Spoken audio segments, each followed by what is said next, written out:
Hey there everyone, Luke here. Now before I get into the review, I just want to say one very quick thing. I finally got caught up on Berserk. Yeah, I've been reading Berserk for the past few months, and hopefully in the next don't want to give it an exact time, but let's say 2 months, me and the team on Control Chaos will be doing like a retrospective on the Berserk series and where we what we feel about it and where it's actually gonna when it's actually gonna go, and just our general thoughts on it. So look forward to that. But for now, let's just dive right into this chapter.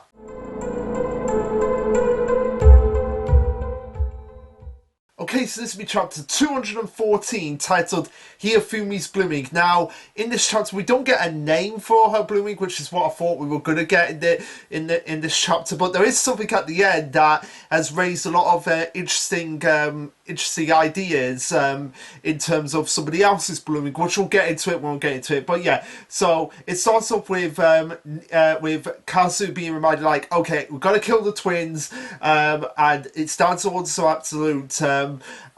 No, it's not Kazu being right. It's Hifumi remembering what Kazu said, and she's just like, "Yeah, I'm not gonna allow that because you mess with my brother, you mess with me. So it doesn't matter if you're my friend or my enemy. Anyone who messes with Alpha messes with me. So I'm gonna finish off here and now." As we see her blooming, just erupting around her, and Kyoichiro makes an observation of like her feelings for Alpha were the trigger. So yeah, I assume it is going to be called Outburst because it's like, yeah, her fears and her feelings for Alpha are the trigger of just being like, oh, you're messing with my brother. Like, no, my power is just going to burst out here. So yeah, I'm 100% certain, well, I would say 98% certain that it's going to be called Outburst or something along those lines. But yeah, so her blooming comes like from, so the way her blooming like activates is that it just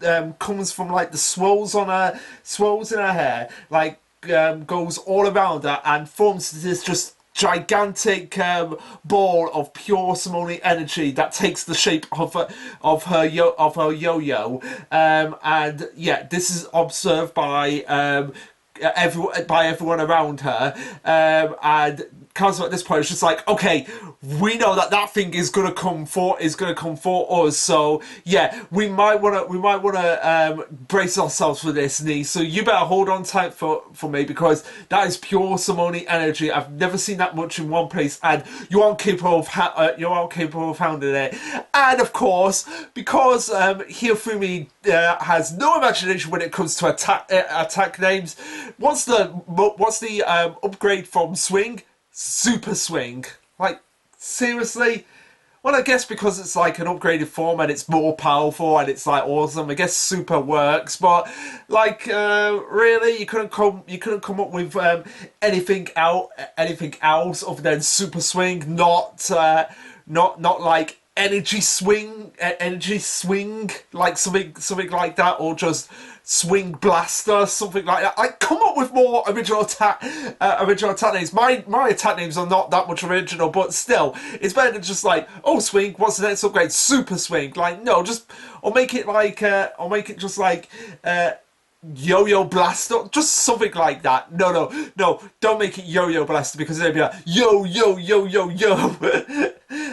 So yeah, we have Super Swing coming directly for Ni and Kazu, with Kazu just barely being able to block it. Like, it's coming out probably at supersonic speed, so he's just there like, okay, I've got to do something quick. So takes his sword weapon thing and slice it, but in the process just causes a massive explosion that just sends both him and Ni flying back into a wall as the entire structure of the mountain starts to crumble all around them. And of course, Hifumi is not done here. But yeah, I just want to take a moment to engage in the size of her blooming. Like, the yo-yo is huge. Like, you could literally probably fit about 3 Hiyofumis in the blooming itself. It's that huge compared to her, which does beg the question of, like, when she grows up, how much more bigger and destructive is it actually going to going to be. But yeah, we have Kurose saying like, "Oh, good for you, Nee. She's powerful enough that you have a possible excuse. Let's just withdraw right now." So basically, say like, "Yeah, it's all right. I'm sure." Dad, I also will understand. Like, yeah, this goal is way too powerful. We've got to book it. We've got to book it out of here and now. And so this is where they actually do take off. But of course, Hiyofumi is just like, oh, trying to get away from me, huh? That is cute. That's very cute. Yep, not gonna happen. And her blooming starts to take on different shapes. So I guess it might not be called outburst. Like, I don't know what it would be here, because you can see it like morphing into like a spiral, which she calls super twisty. Again, really, just adding super to the name of everything. He'll really come up with some more original attack names. Like with this, I don't know. Like it's a spiral. Like like spiral spiral wave. There we go, spiral wave. It took me a while to come up with a name like that, but I'm sure like when she gets to be a bit older, like she'll be able to be like, yeah, these names are kind of basic and suck, so maybe I should change them. Continuing on, so even though Hiyofumi's blooming is powerful and getting and really strong. With great power comes great responsibility, or in this case, disastrous consequences, because it seems that her blooming is directly connected to her hair. So the moment she tries to use the super twisty effect, it ends up getting her hair all tangled down. There is going to be a reason explained in a bit by Futaba, but Kazu uses this opportunity. Is like, oh, okay, so she is getting her blooming is completely out of control now. She can't control it fully yet. So I'm going to use this moment to strike at her. But the second that he tries to do this, Hiyofumi just counters it with just this huge barrage of energy, which has them clashing together. So it's just like two forces going together. And as Kazu makes the observation of just like, odd, my power should have counted hers out, but instead it's only growing. Where is all that coming from? But before he can even think about this, a giant boulder comes down on them, which is later revealed to be which I assume was either Kyoichiro or Futaba, but more than likely it was Kyoichiro, or just maybe it just dropped by pure chance, and they used that opportunity to do like, yeah, we can get away from here. And even though Hiyofumi is ready to go after them, Futaba stands in her way, and she's just like, no, Hiyofumi, stop right now. You are not going after them, and there is a very good reason for that. Your body isn't able to hold up to the power of your blooming. You need to calm down before you hurt yourself. So it's kind of the way Hiyofumi's blooming is kind of now. It's kind of the same thing when Kanpachi in Bleach got his Bonkai from Yachiro, aka Nozarashi. It's kind of the same thing going for here. Like now, like, yeah, Kanpachi, you got your Bonkai, but you still have yet to master and train with it. So it's going completely out of control, and you're going to end up healing yourself. It's the same thing here. It's like, yes, she only just got her blooming, but the fact that she just got her blooming means that her body cannot control that intense level of power, and it's going to end up hurting her. So it's so again, like I said, it's the bloomings are kind of similar to the Bonkais in Bleach. Like in order to master Bonkai, not just attain it, you need to train with it. And kind of the same thing here. Like, yes, she's got her blooming. Alpha's probably going to get his blooming when we cut back to them, but they still need to do some training in order to master and get it under control for them. And it's kind of similar with Tao. Like when he was going through his training, it was obvious. Part of it was obvious. Like, okay, he needs this training in order to be able to master and get control of his blooming. And in the time skip, he was able to do it with the true spring blooming. Like get that under his control because of just the intense pressure here. and sure enough, as Hirofumi is just hearing this, like, wait, what? My blooming's out of control. I'm not going to be able to handle it. She ends up drilling herself into the ground before below, and Futama's just like, oh crap, yeah, she's still out of control here. Kyoichiro makes the suggestion of like, yeah, let's go because I've got a single thread, and it barely makes a ripple compared to all that power. Now now it would lead us straight to Hirofumi, and Futama's just like, oh, did Hirofumi ask you to attach that before? And Kyoichiro's just like, yeah, if I said that, if I attached the string, if I asked her like, hey, can I attach the string to you so that we can at least follow you in case something happens, she would have been like, nope. And Futama's just like, figures, my brother would be like that. So kind of a little funny back and forth there. Even more funny here with Kazu just being like doing the classic, just being like touching Nee's face like that, and it all stretching out like some kind of stretch Armstrong. Like seriously, why is that in anime when characters do that? I know they do it for comedic effects, but it seems like all of them are just being infused by the power of Stretch Armstrong for just that moment. So anyway, comedic moments aside, we have Nee saying like, Kazu, why are you mad? And oh no, so it was Nee that was the one that dropped the boulder. So I guess it was like a case of like, yeah, obviously Nee doesn't want to kill Hirofumi, but she knew that if I don't do something now, Kazu is gonna kill Hirofumi, and yeah. Basically saying here, like, what if Dad finds out about that? But you basically said, like, yeah, there's no point in fighting this kid. We gotta booger on out of here. She's too powerful. So I think Asa will understand. What am I kidding? Asa will not understand. He doesn't give a shit about these so-called kids of his. But yeah, Kazu's just like, okay, yeah, I don't blame you for feeling how you're feeling, but give it more thought to self-preservation here, of just being like, look, yeah, I understand where you're going from, but the fact of the matter is, we got a job to do. We were told to kill these kids. We've got to kill them. But even then, Kazu made the observation like, yeah, they're just too powerful, so let's just bugger on out of here. And now he's getting all pissy at Nee for being like, yeah, let's not fool you fighting this girl. Like, dude, what do you want from her? But anyway, needless to say, she apologises, and of course, as she's doing this, they hear cracks in the wall, and Hirofumi is just ripping, like she's just on the air, on her blooming, just ripping the bolts to shreds here, trying to get at these two, and they're just like, we gotta dodge out of the way before she says, cat lady, I know you dropped that rock, I don't get what you're thinking, so I'm gonna catch you and ask, as she just launches barrages at both of them at this point.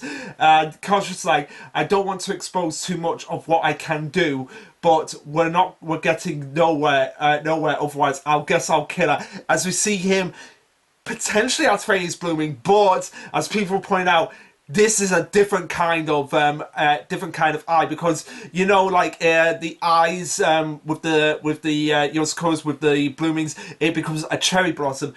This is becoming more like a snowflake. So whether or not, because it can't be like how Nee's is. Cause let me go back and see what Nee's actually did look like. So let me find out like when Nee's was introduced. Like I'm sure hers was similar to Hirofumi's. Let me find it. What chapter it was? It was somewhere around it. Yeah. So Nee's has like the cherry blossom,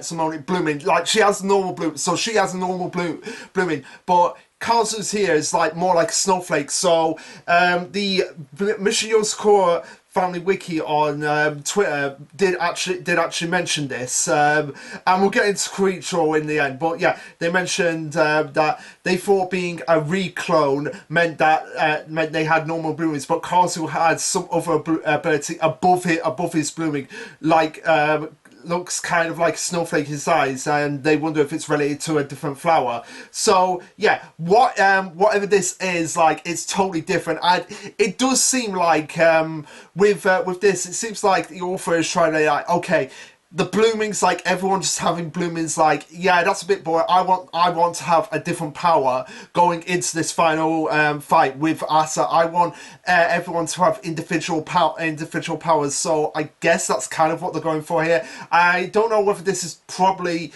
and it's obviously a blooming or some variation of a blooming, but we'll just have to wait and see. I can't really speculate. All I can do is, like, say, like, Kazuya has a different eye from everyone else, and yeah, tries to activate his abilities, but before he can do that, he's blocked by Kyoichiro, who blocks Hirofumi's attack, and it's just like, and everyone's just there like, oh crap, yeah, the Yozakura elders are here, and sure enough, Fruitsburg comes in as well, as Creature says, like, yeah, I doubt you'll be able to escape from Fruitsburg, but just in case you do that, will you remind Asa of one little thing, and that is, hope you're doing well, we're coming to visit you soon, got that, and of course, they're just like, yeah, we're not going to fight you because we know from that look in your face that, yeah, you intend to kill us, so we're buggering off out here. And Fruits was like, yeah, you're not getting away. And Creature was just like, yeah, I handed them to you, Fruits, but you've got that, before he turns his attention to Hifumi. Now, the big surprise in this chapter that I think a lot of people weren't expecting is what happens with Creature here, where it's just like, now Hifumi, we're all alone, and Hifumi's just like, yeah, Uncle, I'm still mad at them too, and I want to get them, so would you kindly move about? As Kyoichiro is just like, no, and he proceeds to rip off his clothes with feeling that he has his traditional outfit underneath, like the black coats, the suit. So wait, was he using Steel Spider this whole time to create those outfits? And blimey, how hot was it? Because they were in South America, and it's very warm down there. So how hot? They were in a volcano. So how hot was he to have all of that, have all those layers on? Like, I'm not complaining. I'm just curious, like, how warm was Kyoichiro in that?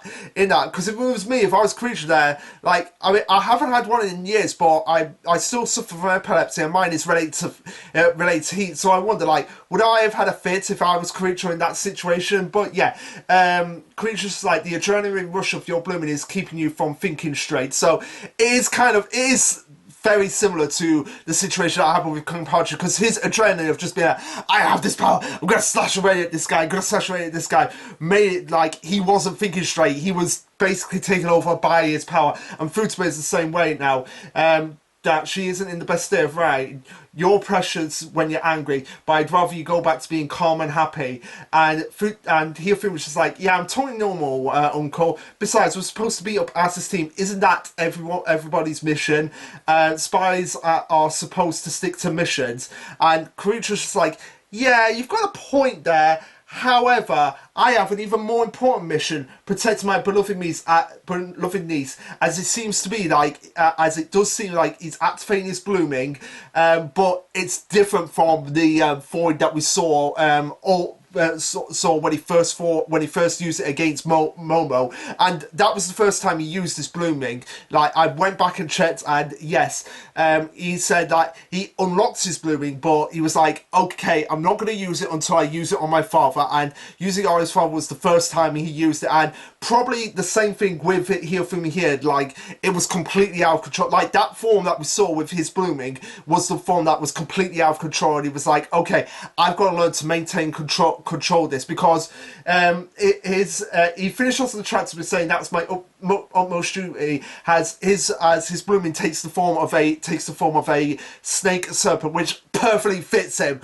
That form perfectly fits Kyoichiro, and that's going to be the thumbnail of the chapter, like just the snake. So this seems to be Kyoichiro's true essence of his void blooming. So I guess we'll just call this void snake. I guess that's what the true title of his blooming is going to be, for void snake, unless this is a true spring blooming. But no, I think this is just his standard standard blooming. Now what I feel like is going on here is that after Asa basically negated his ability, like, yeah, I mean, yeah, he was able to take it, he was able to get some of it back, but Asa was still able to block it. Like, basically strolled up, was just like, yeah, I'm gonna negate it. Kyoichiro tried to activate it again against Asa, but it's just like, nope, not working against me. He probably thought like, okay, I need to get this under control. I need to figure out what this form is going to take, because at the moment it's completely out of control. It's not.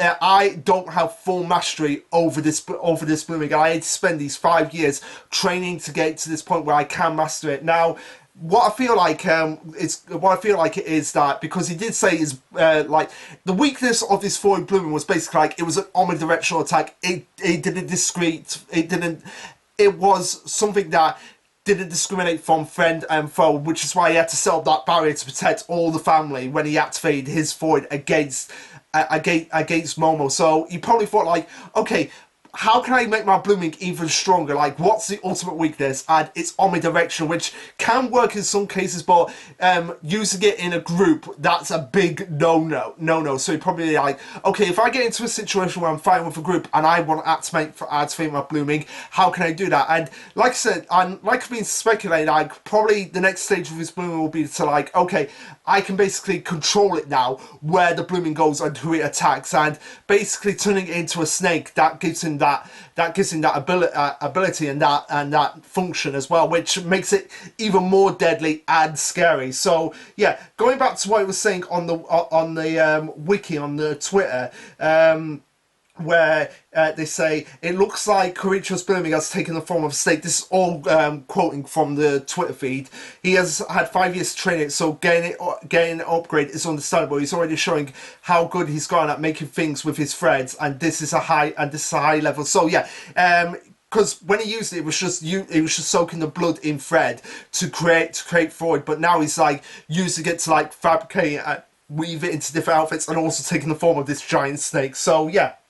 That's what I feel once part of Kyoichiro's training, he needed to figure out a way to master his blooming and get it into this more controlled state. So that it's like, okay, with this controlled state, I'm not gonna have problems distinguishing between friend and foe. Now, what's gonna happen next is anyone's guess. My guess is that the snake is gonna slither around it, and it's gonna be like, okay, when it's circling around you, where it's not gonna disintegrate you, but it is gonna like probably, I'd say, be able to calm you down, or basically put you in a state of like, if you touch this snake, then you are dead. So, and it's probably gonna surround Hifumi and be like, calm down now, and I will release my blooming, so that it doesn't harm you. Now, Fruitspell probably will catch them up, but Kalsu and Ni will find a way to escape, and we'll probably report to Asa like, this guy, like, if they see Kyoichiro's blooming, they're going to be like,